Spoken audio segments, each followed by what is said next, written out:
Hi guys, Tish here and welcome back to my channel Auto Social UK. Today I'm in Germany taking a look at the second car today. And quite interestingly, when we first arrived, all of the men rushed off to see the Passat, which I've already done a review of, and the third car that I'm here to see. But I was most interested in this one. This is the new generation of Volkswagen Tiguan. I've always considered myself the target audience for Tiguan.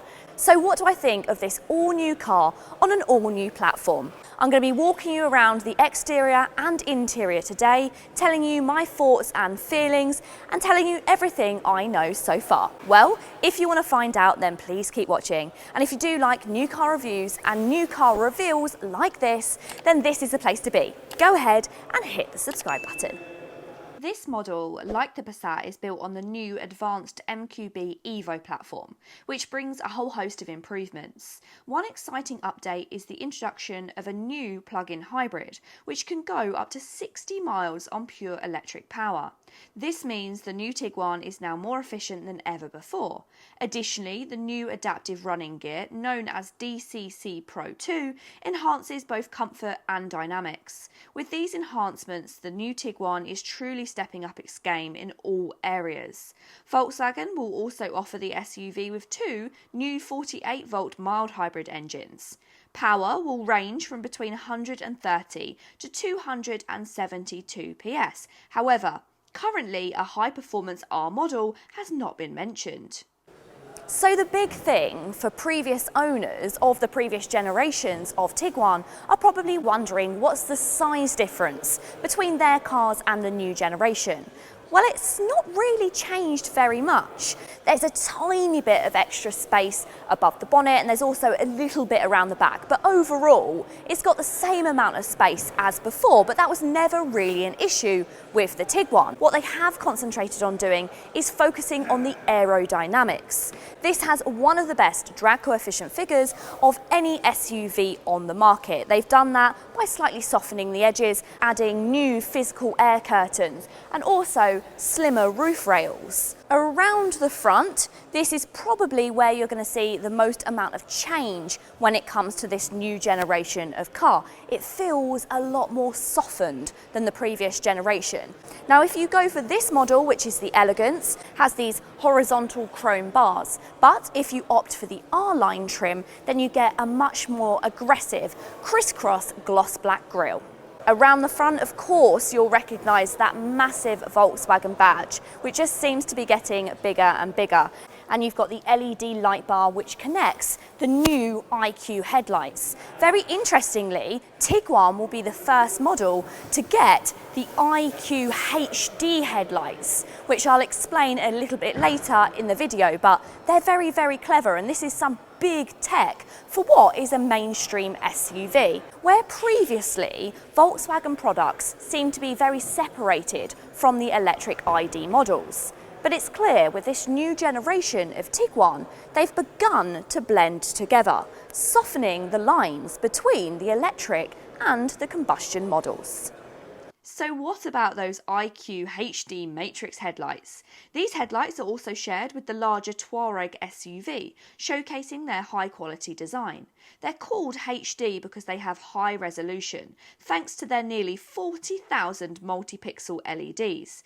In each headlight, nearly 20,000 LEDs provide exceptional illumination to improve both comfort and safety. These headlights bring a whole new level of visibility to the Tiguan. So as previously mentioned, boot space is not hugely different than before. You still have the ability to drop down the boot floor, and you do have this flush opening when you have it in the upward position. But the new generation car does get a handy feature which includes some rear levers, and these are going to drop down the back seats, making it really simple for loading much larger items into the boot. A feature that they have added to the rear of the Tiguan includes a redesigned pull-out armrest. So as before, it pulls out of the centre, but now you have an extra pull-out section. Now this is pre-production, so it's not perfect to what it will actually be like. It will be much smoother in pulling it out, but you can pull out a little tray table like that. You've got pop-out cup holders. You can actually angle the tray towards you. Why would you need this? Well, for instance, if you pop your mobile phone like this and you was watching a movie, you could angle it towards you. If you've already watched my video on the new Passat, then it possibly won't be a huge surprise what the interior of the Tiguan looks like. But if you haven't seen that video, this is a pretty radical design, right? It looks amazing, hugely striking, very futuristic and very, very premium. What I really love is the fact that Volkswagen have listened to their customers. They understand that previous generations were lacking in quality and it was losing some of those loyal customers. Well, I'm really pleased to say that a lot of the quality is back. Pretty much everything you can touch and feel in this cabin is lovely.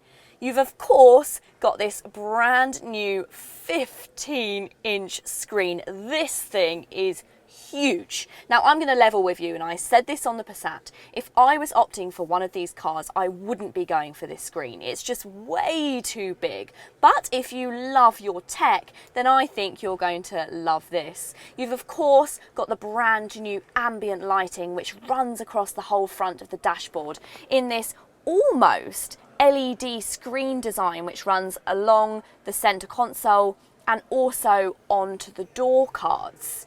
It feels very futuristic and very special. I really, really love it. But my favourite feature of the new Tiguan is down here. It's the new drive mode button. This is fantastic. So it doubles up as being your physical volume control. So really easy for changing the volume for both passengers and drivers. But it also doubles up as a drive mode button. So when you push down, it switches to the drive mode settings and then you can select those instead. I just think this is such a simple bit of design, but it makes it easier to live with and it just feels a little bit fancier. You also have a new setup up front which includes not one, but 2 wireless charging pads, which 2 phones can be charged at once. I've double checked that. Although you can only connect one to the Apple CarPlay one at a time, but I think that's fantastic. So everybody in the car will be able to charge their devices with 2 charging pads, 2 USB-C charge points up front and 2 in the back. Just overall, I think the cabin is fantastic. I'm not sure what you guys think, but I think it's clear with the new generation of Tiguan that they've begun to blend the lines between the ID products and the combustion models. Before they felt very separate, but they're starting to actually feel like part of the family, which in my opinion is a great thing. But what do you guys think of the new generation of Tiguan? Do you like it or do you prefer the older generation? Let me know in the comments down below. Are you an existing customer of a Tiguan and will you be upgrading to this new model? I really hope you've enjoyed this video today, guys. If you have, as always, please go ahead and give it a big thumbs up. If you want to see more, then you know what to do. Go ahead and hit the subscribe button. Until next time, see you later.